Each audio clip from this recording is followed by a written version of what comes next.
11वी मॅट्रिकचा result लागला. Merit हुकला. पण म्हणून काय झालं? 80% घसघशीत मार्क्स मिळाले होते. त्या आनंदात शेजार पाजारी पेढे वाटले. शेजाऱ्यांनी अर्थातच विचारलं, आता पुढे काय?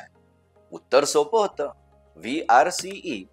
यातलं RCE म्हणजे रिजनल कॉलेज ऑफ इंजिनिअरिंग आणि व्ही म्हणजे सर मोक्षगुंडम विश्वेश्वरय्या. भारतातील एकमेव सिव्हिल इंजिनियर ज्यांना भारत सरकारने भारतरत्न देऊन गौरवलेलं होतं. अशा या VRCत माझा सिव्हिल इंजिनिअरिंगचा अभ्यासक्रम कसा होता? हो, एकदम सोपा.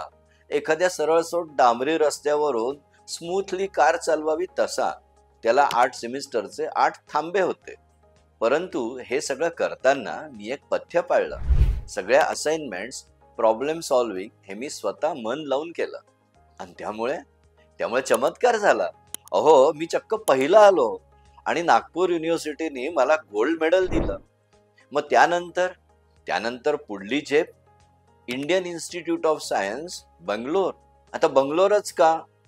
तर बंगलोरची इंडियन इन्स्टिट्यूट ऑफ सायन्स ही रिसर्च संस्था जमशेदजी टाटा यांनी ब्रिटिशांशी भांडून 1911 साली सुरू केली होती. आता या इन्स्टिट्यूटमध्ये माझा मास्टर ऑफ इंजिनिअरिंगचा अभ्यास कसा होता? आता सरळ रस्ता गेला होता. आता मुंबई पुणे घाटातील उंच सखल, इकडे दरी तिकडे पर्वत असा खडतर होता. म्हणजेच ॲडव्हान्स स्टडीज होत्या. मात्र या ॲडव्हान्स स्टडीज तेवढ्याच मन लावून केल्यामुळे मला विशेष प्रावीण्य मिळालं. आता पुढे काय? PhD. कुठून? IIT पवई मुंबईहून.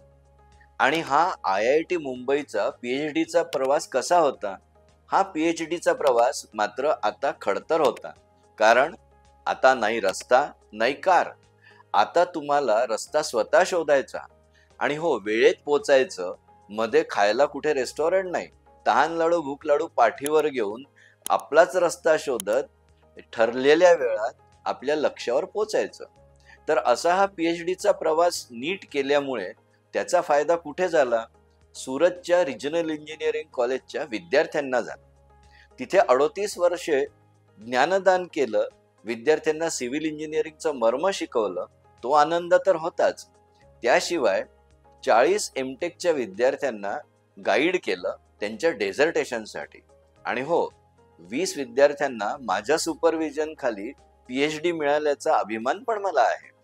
हे सगळं करता करता एक पुस्तकही लिहिलं, स्ट्रक्चरल ॲनालिसिस. आणि हो, हे पुस्तक जरा हटके आहे. यात कविता आहेत, कार्टून्स आहेत, एक्झाम्पल्स आहेत, फोटो आहेत आणि आपल्या रोजच्या वागण्या बोलण्यातले एक्झाम्पल्स आहेत. मग हे सगळं करता करता शेवटी रिटायरमेंट आली आणि मग लक्षात आलं, अरे, आपण विद्यार्थ्यांना जी जगातली उत्तमोत्तम स्ट्रक्चर्स ॲनालाइज करून दाखवली, डिझाईन करून दाखवली, त्याच्या मागच्या सुरसरम्य कहाण्या जगासमोर आणल्या पाहिजे.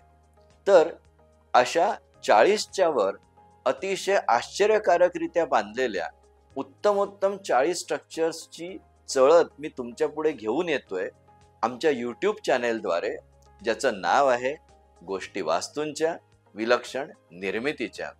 विसरू नका आमच्या या चॅनेलला शेअर, लाईक आणि सबस्क्राईब करायला.